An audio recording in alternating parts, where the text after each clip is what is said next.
今天牧师要证道的题目是藏钱宝在天上。我们把时间交给牧师。我们一起低头祷告。天父，我们感谢你，因为你透过路加的福音，一直教导我们，耶稣在迈向耶路撒冷，面对十字架的苦难的时候，他给门徒最重要的教导。求主赐给我们顺服的耳朵、受教的心灵，来聆听你的话语。愿主你的话语成为我们心里面的力量，成为我们的脚前灯、路上光，引导我们的一生。奉主耶稣的名祈祷，阿们。亲爱的弟兄姐妹平安。我们今天要跟大家分享的是积蓄天上的宝藏。今天的经文其实是从32节开始。32节，耶稣说：“你们这小群不要害怕，因为你们的父亲乐意把国赐给你们。”我们从上主日的福音，主耶稣用一个比喻提到一个非常富有的农民，他囤积了丰富的物产。耶稣用这个比喻教导我们，人生的财富并不能带给我们终身的保障。贪婪跟自私是我们人生里面最大的诱惑之一。真正的财富跟真正的救恩是来自于上帝的恩典，不是我们所囤积的财富。所以我们要用信心求主光照我们的生命，看清我们人生其实是短暂无常的。我们勇敢的去追求永不朽坏的宝藏跟恒长的喜乐。今天的福音继续发挥这个主题。他说，富有的农夫，他的短暂真实的财宝是永存。一个短暂的地上的财富跟真实财宝的永恒，还有一个一心积财在地上，不如有美好的善终。今天的福音可以分成两段。第一个段落是32节到34节，耶稣教导我们不要过分的挂虑现世的生活，把永恒的财宝收得十分的中肯。来，请大家看32节到34节。我用另外一个译本读给大家听，请大家看和合本。小小的羊群啊，不要害怕，因为你们的父乐意把天国赐给你们。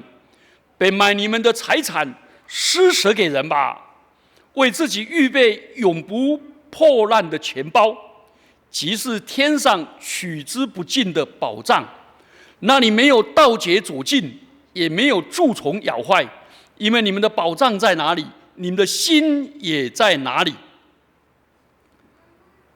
第二个段落我也用第二个段落，就跟前面不一样，是耶稣教导门徒们要时时警醒，预备迎接主的再临。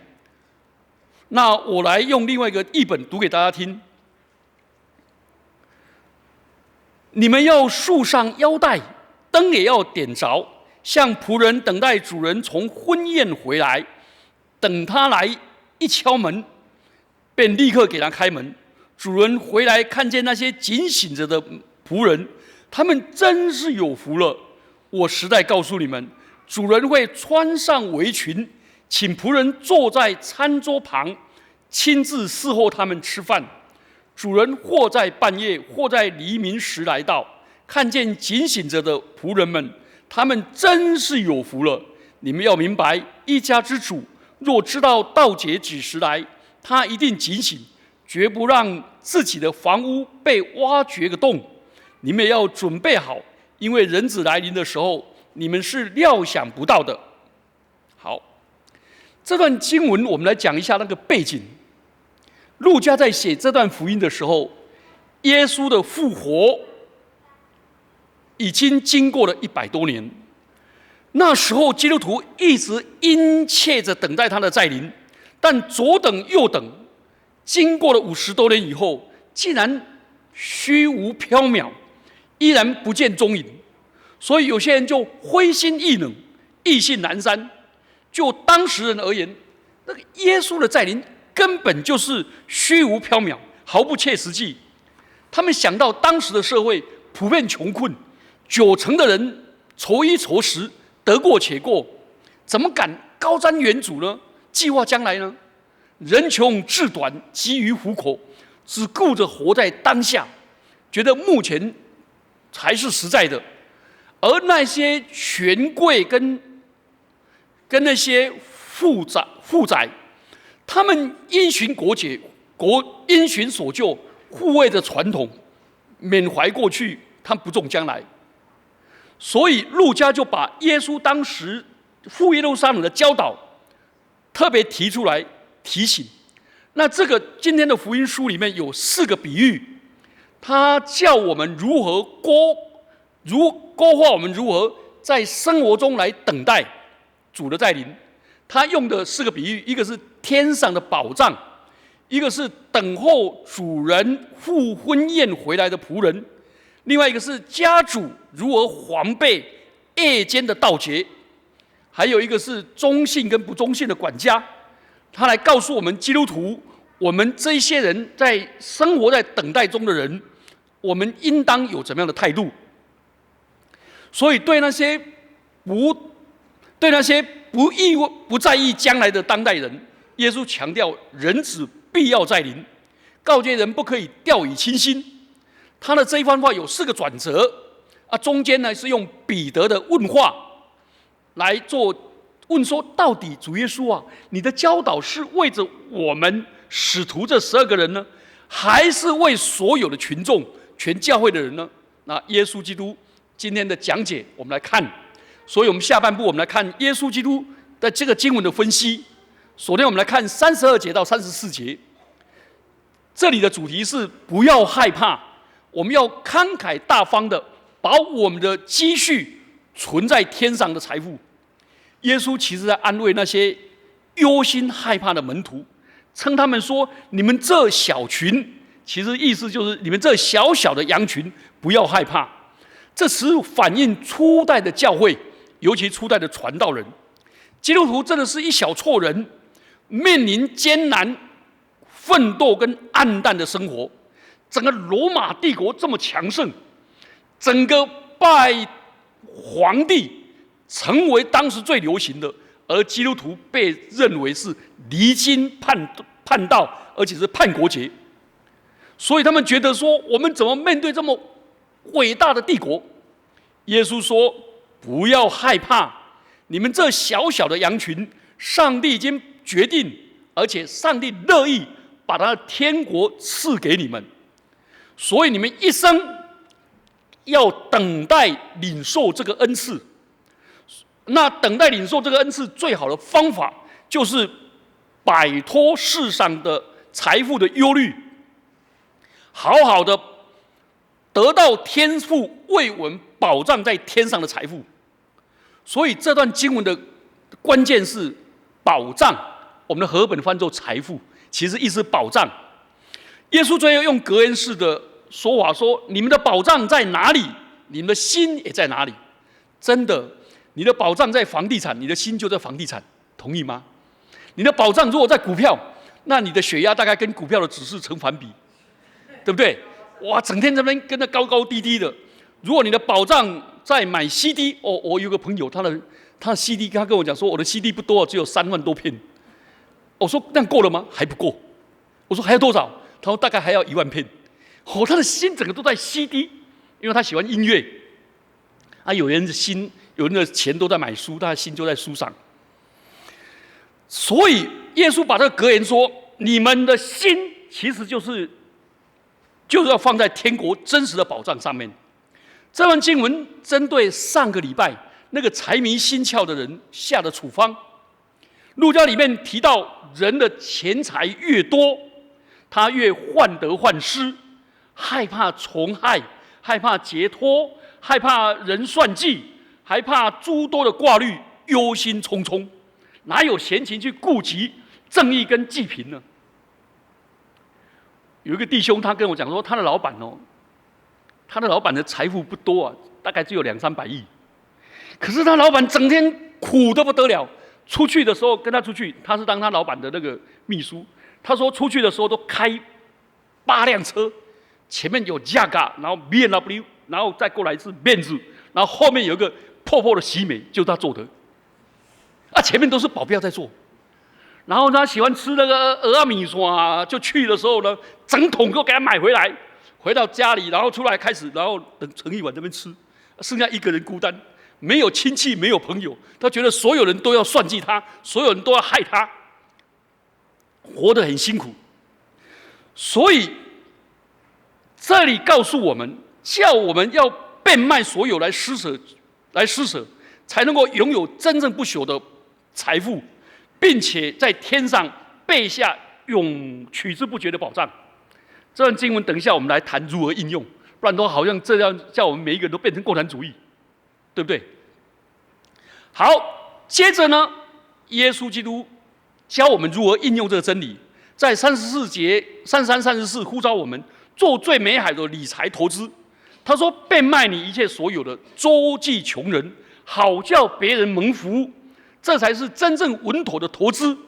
也许我们一时看不到利益，但是我们想到耶稣讲的另一句话，耶稣在路加福音里面说：“你们要借着那不义的钱财结交朋友，到了钱财无用的时候，他可以接你们到永存的帐幕里。”好，经文的第二段是要我们时时警醒。第二大段落讲到3个比喻，这3个比喻都是讲到主再来。那叫我们努力把财宝积在天上，那我们心就会向往天上的事。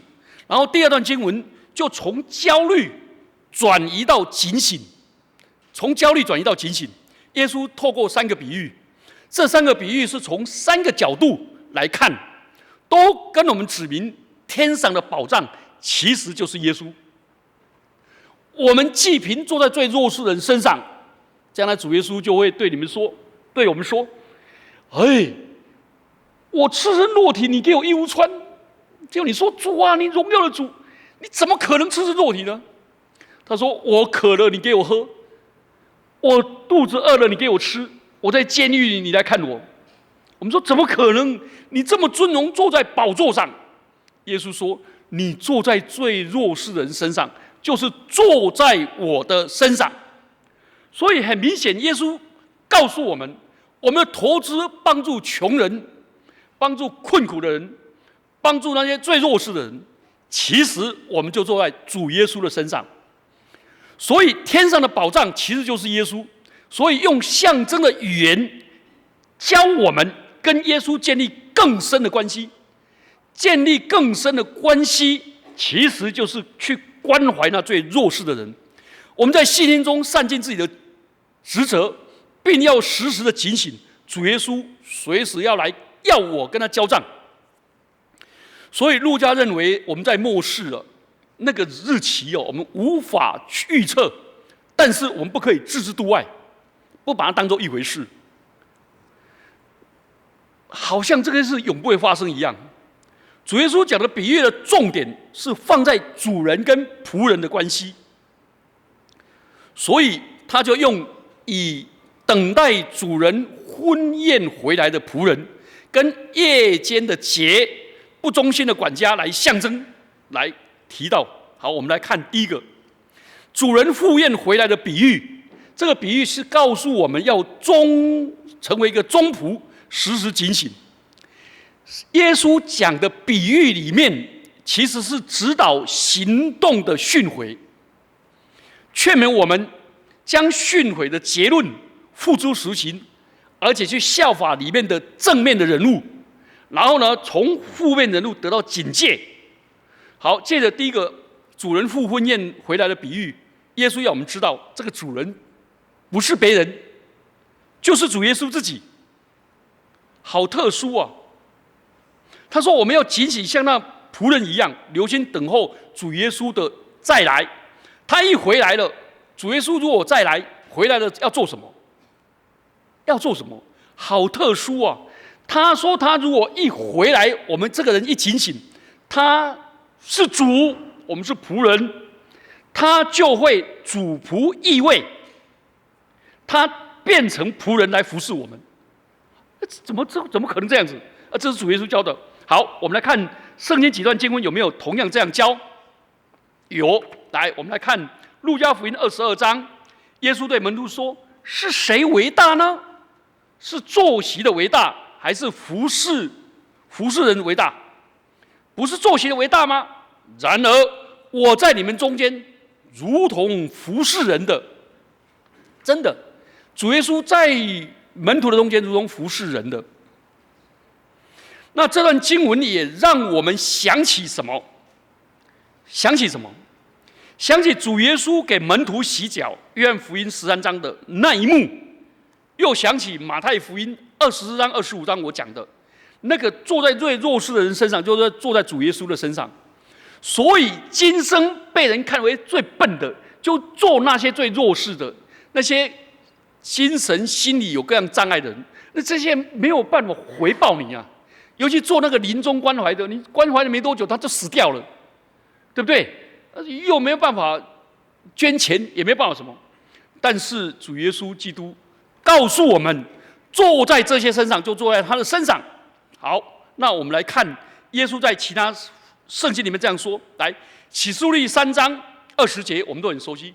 看哪，我站在门外叩门，若有听见我声音就开门的，我要进到他那里去，做什么呢？我们通常只背到这里，下半节是说什么？我与他，他与我一同坐席。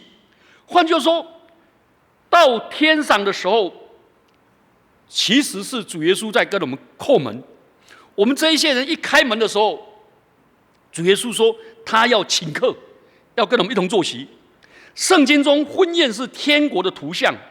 启示录19章第9节说，那些蒙召来赴羔羊婚宴的人是有福了。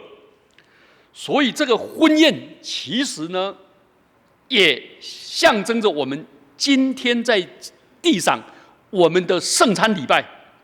我们每一次圣餐的礼拜都是有3个面向，第一个是纪念耶稣过去的死亡，然后庆祝耶稣现在的复活，还有呢，预备等待仰望基督的再临。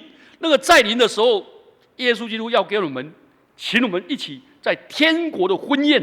所以我们教会呢，是预尝天国的美味，预尝天国的美味。所以我们每一次参加圣餐礼拜，都在庆祝耶稣与教会的婚宴，同时也要竖起腰，点着灯，跟教会一起警醒等候主的再临。所以耶稣基督告诉他们说：“你们要腰里束上带，灯也要点着，好像仆人等候主人从婚姻的宴席回来。”犹太人他们穿长袍，那半手半脚，工作的时候变成大累赘，所以他们腰里要束上带，意思是说把整个腰那个长袍整个卷起来，放在腰带里面，准备工作。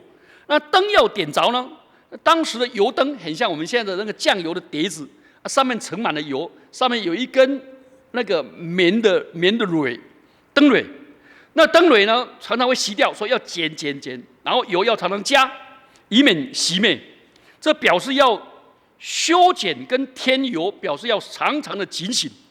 所以这里告诉我们，我们要警醒啊！主再来有2个意义，一个是我们死的时候，我们就要见主面，那是主再来；另外一个就是世界的末日。好。所以，当主再来的时候，我们会发现非常惊讶的奖赏，竟然是主仆异位，主人束上腰，请中仆坐席，然后亲自侍候他们，这是很令人惊叹的事情。然后呢，我们最惊讶的是，在最后晚餐的时候，耶稣亲自以身作则，示范帮门徒洗脚，然后呢，亲自来服侍他们。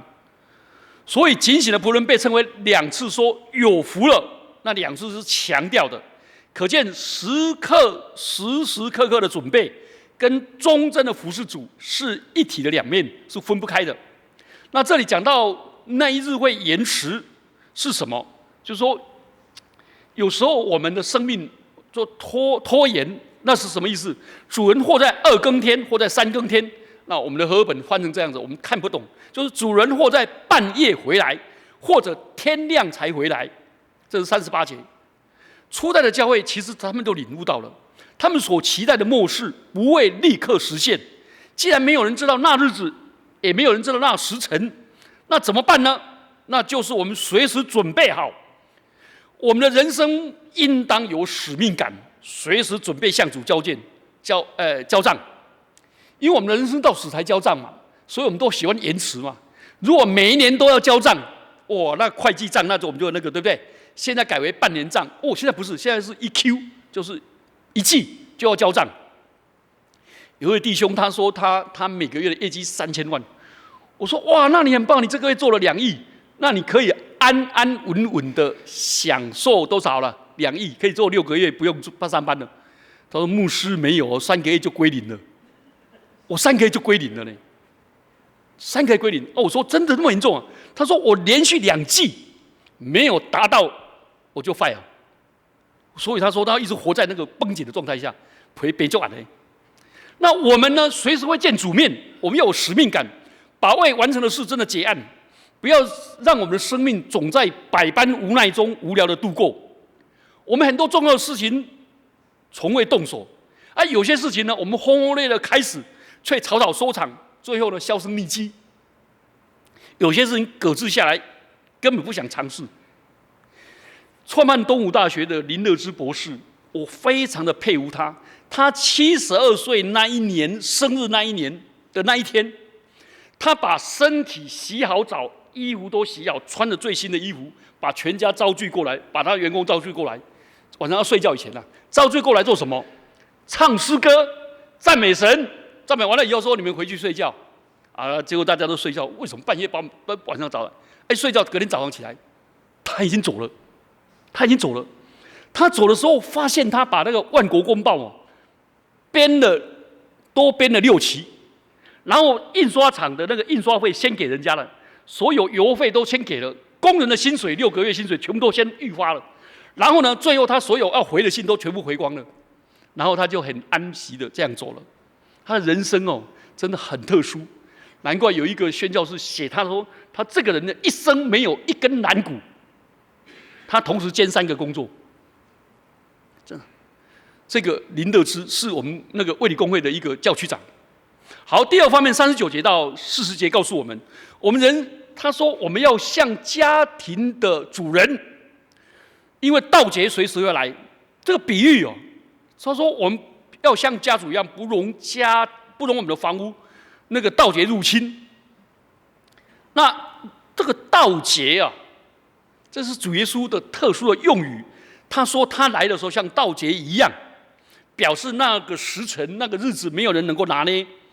耶稣在启示录里面说：“假如你们不警醒，我要像盗贼一样临到，你们不知道我何时来临。”那是启示录3章3节。启示录16章15节，耶稣也说：“看我如同盗贼一样来到。那醒着并保持自己的衣服，不至于赤身行走的，而叫人看见自己处日的，是有福了。”保罗在帖撒罗尼迦前书5章2节也说：“你们原确实知道，主来的日子像夜间的劫一样。”所以那时候那时辰我们不知道，所以我们根本不需要去猜。但是主耶稣来了，一定是给我们奖赏，但是也对我们审判，因为审判是从神的家开始。所以我们不但不应该畏惧，反而在圣餐礼拜中，我们每次应热切的等待他，并且向他大声的疾呼说：“主耶稣我愿你来。”启示录22章20节。好，我们接着看插入彼得这一段话。彼得今天最有福音里面有趣的一点是，很像圣餐那个晚餐一样，彼得也嘎了一脚。他听了这比喻，彼得就问耶稣说：“主你说这比喻是为我们还是为大家的？”好，主耶稣就回答说：“谁是那忠心又能干的管家？主人派他管理众仆人，家里的众仆人，并按时分粮给他们呢？当主人回来看见他这样做，这仆人就有福了。我是在告诉你们，主人会把全部的财产交给他管理。面对彼得的问题，耶稣采用反问法来回答，说谁是那忠心有见识的管家？所以耶稣就讲了管家的比喻，从家主就转移焦点到管家。那个管家在中东那里，几乎有无限的权利，他受信托为主人打理一切的家务，经营整个产业，然后管理财务。他本身虽然是奴仆，但是他可以管制其他奴仆。但是管家必须证明他们可以胜任。这个忠信跟精明的仆人，精明我们的圣经把它翻作有见识的管家。如果忠信，就获得更大的赏赐；如果不忠信，主人回来必惩处。所以在这里就显出有两种人。那在这里圣经上，新约圣经告诉我们，所谓管家就是教会团体里面的仆人。所以牧者、牧师、传道、执事，就是教会的仆人。很多人说教会的领袖应该是仆人、公仆。我记得有一次我参加卫理公会请内政部的那些师长来吃饭了，他们一来就说：“我跟你们介绍我们政府的官员，这是管基督教，这是管什么教的？”我就举手说：“我就跟他举手说，对不起，请问李登辉总统是你什么人？”他说：“是我们的大老板啊。”我说：“那请问李登辉总统是你们知道我们是他什么人吗？”他说：“你是什么人？”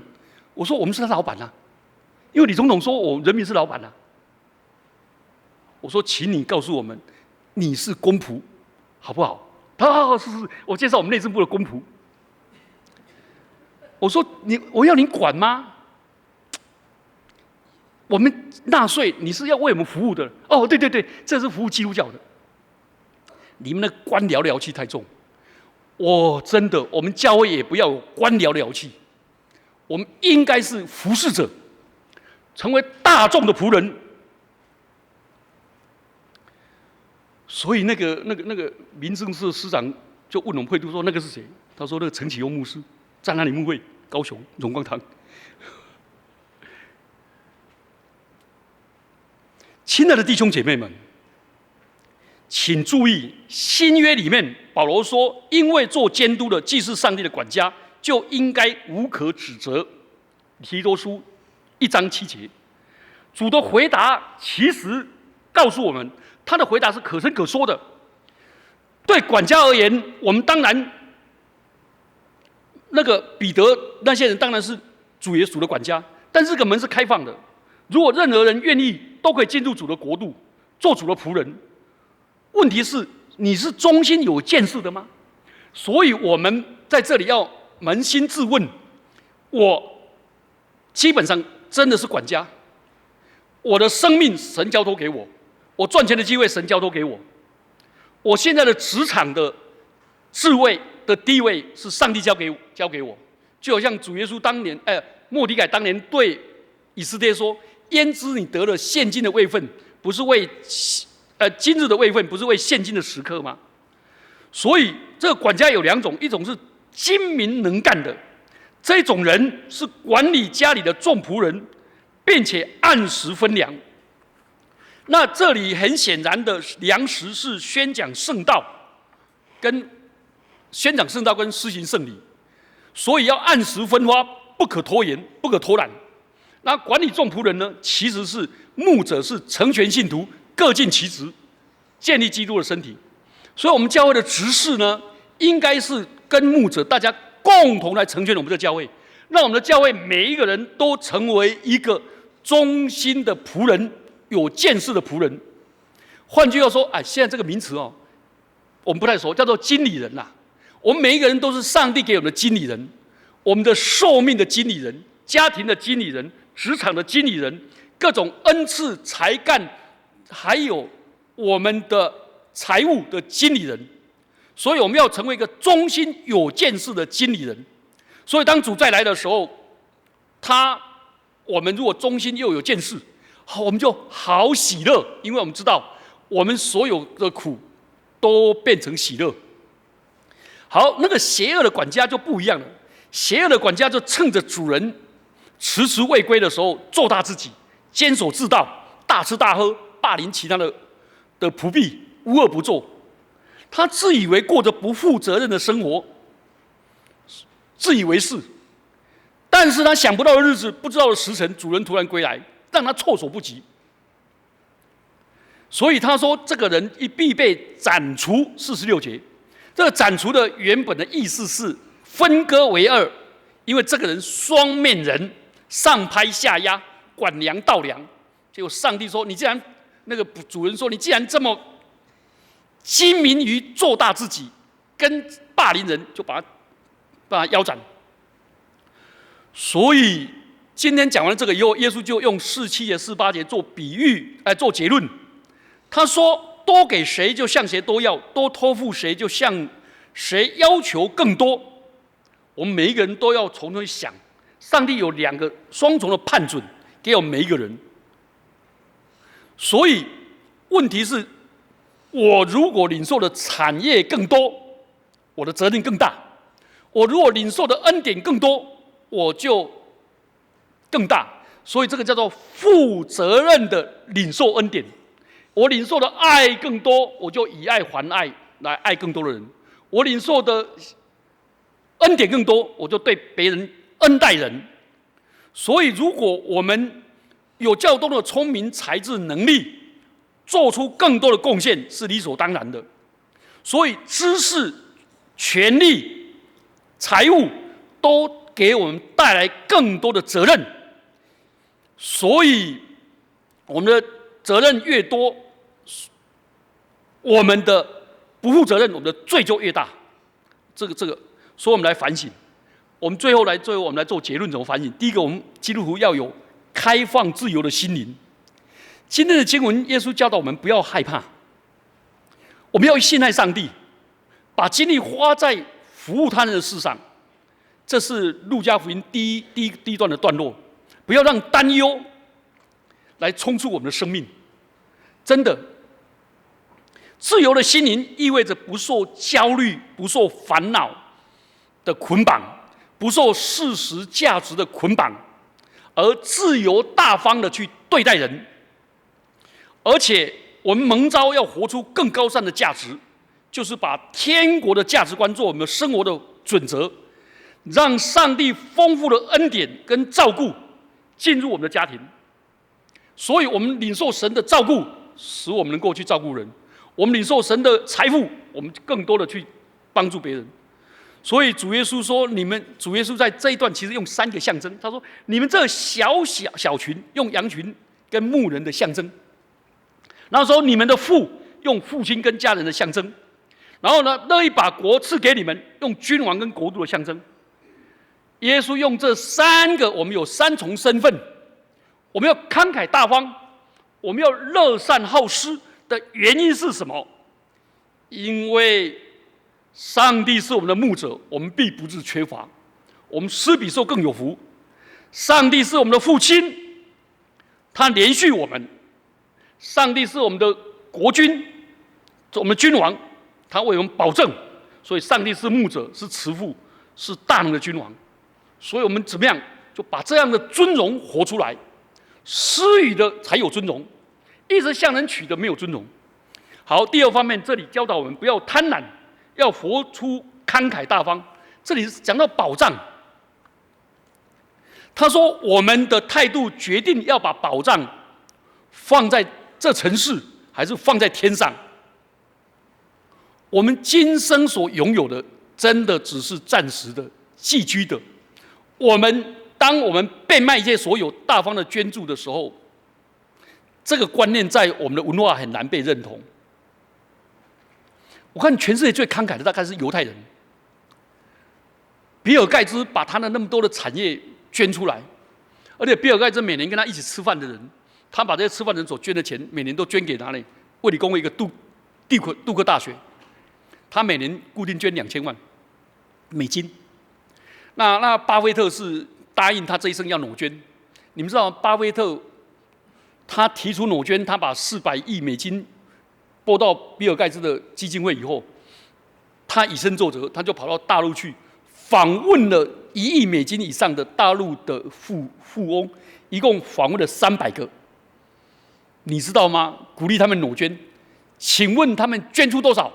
那300个捐出多少？0，一个都没有，1毛钱都不捐，真的不捐，真的很难。好，我们的文化真的没办法认同这个。当然，慈济会这样做，但是慈济他们是要为的是种福田、福慧双收，他们是一种工具型的炒作。我们基督徒不是，我们基督徒是领受神的恩典，以恩报恩，这2个不一样。好，我们有很多很好的理由，我们没有办法把变卖所有、周济穷人当做我们基督徒的生活标准，但是我们不要忽略这个挑战。这个挑战的原因是，上帝没有要我们，耶稣基督没有要我们每一个人都变成共产党。没有要我们都穷人，那个是初代教会里面，在初代教会里面只有昙花一现而已。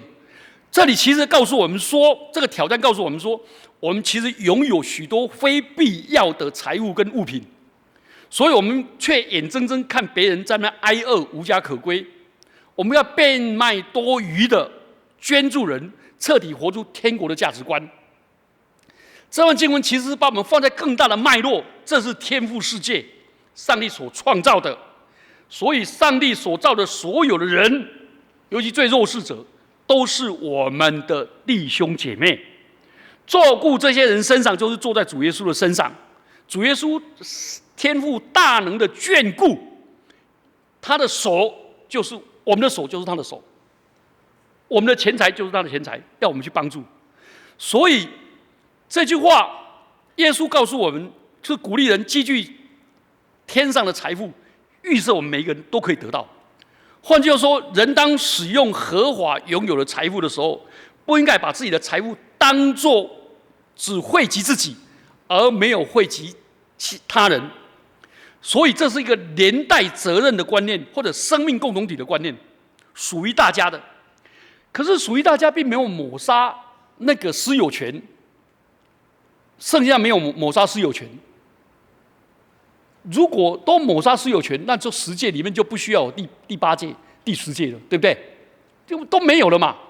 所以上帝给我们有私有权，而且《申命记》第8章18节说：“你们得获财的机会跟能力，是耶和华赐给你们的。”私有权在某个程度能够保障人生活的尊严，因为人要拥有起码的财富。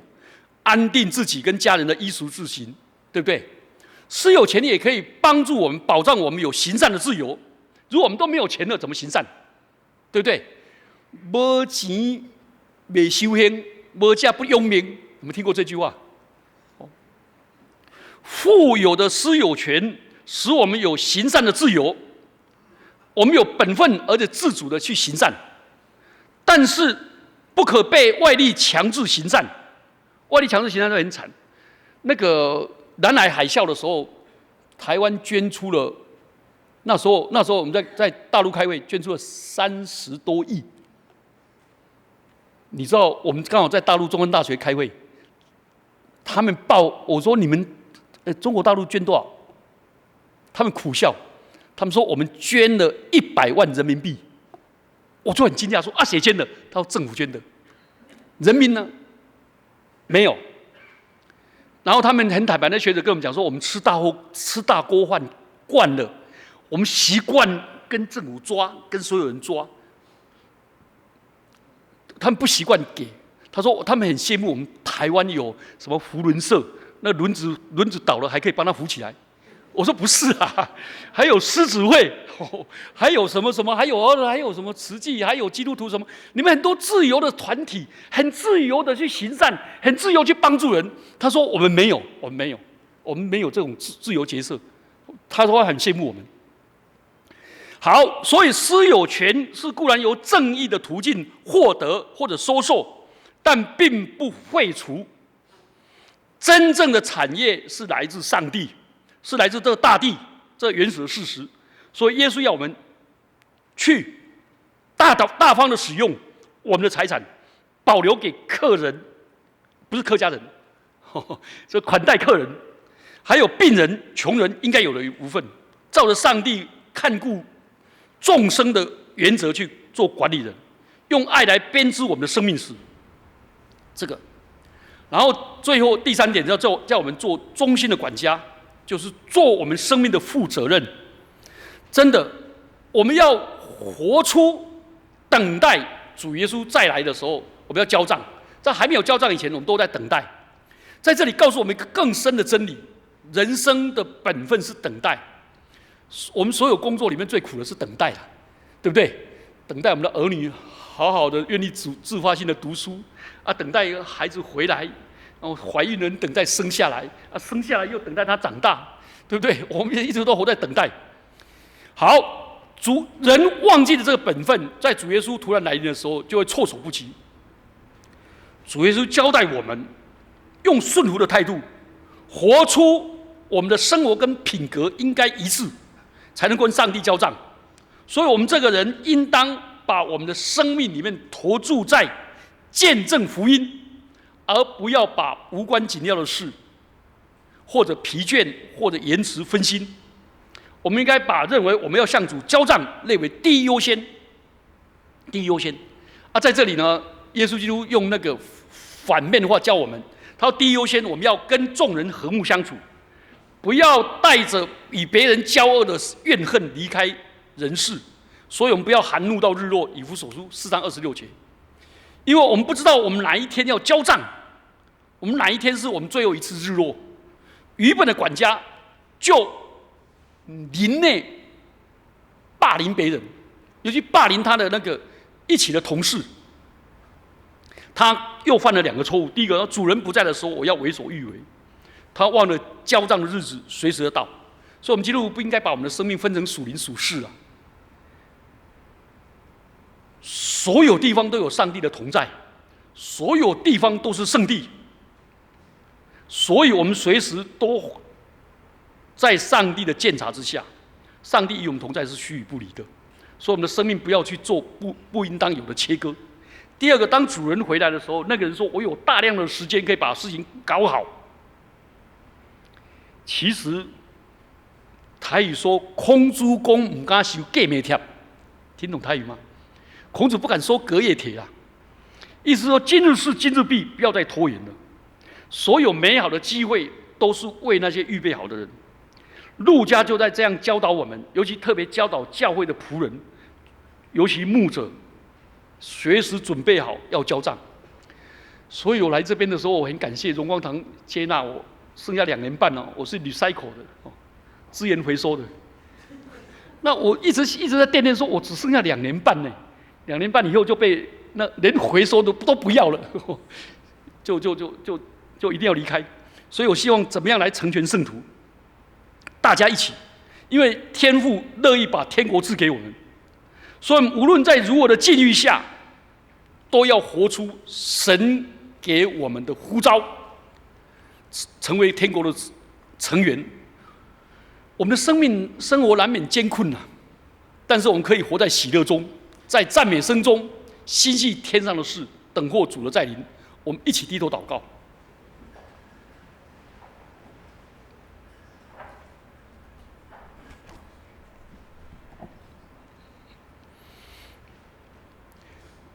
我每次祷告一个段落，请你们就回应说：求主怜悯我们。主，我们为普世的基督徒，特别为荣光堂的基督徒祷告。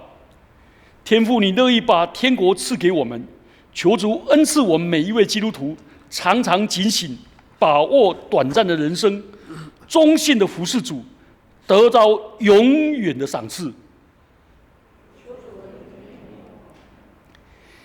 请为所有的政治人物祈祷，也特别为我们国家新的政府来祈祷。他们影响我们的国家前途，甚至于世界和平。求主恩赐他们都能够诚实无私，努力从公，谋求国人和世人的福祉。请我们为信仰中遇到困难的人祈祷，求圣灵帮助他们分辨选择上帝的旨意，使他们能够突破目前的困境，心怀喜乐与盼望。